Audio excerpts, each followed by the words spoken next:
السلام علیکم ورحمۃ اللہ وبرکاتہ۔ عورتوں کا دینی تعلیم اور ان کا بنیادی حق۔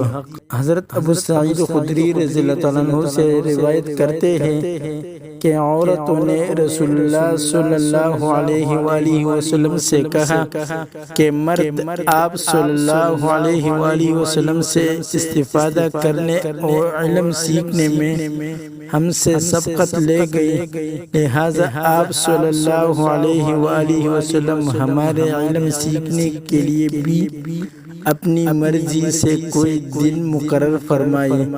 چنانچہ آپ صلی اللہ علیہ وآلہ وسلم نے عورتوں سے ہفتہ میں ایک دن علم سکھانے اور واعظ فرمانے کا وعدہ فرما لیا۔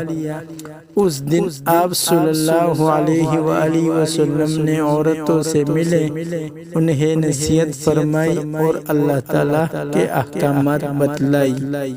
بے شک اگر یہ ویڈیو آپ کو پسند آئی تو اسی طرح ہر قسم اسلامی اور اصلاحی ویڈیوز کے لیے ہمارا یوٹیوب چینل کو سبسکرائب کیجیے اور آگے شیئر کیجیے۔ شکریہ، جزاک اللہ خیرا کثیرا و احسن الجزاء۔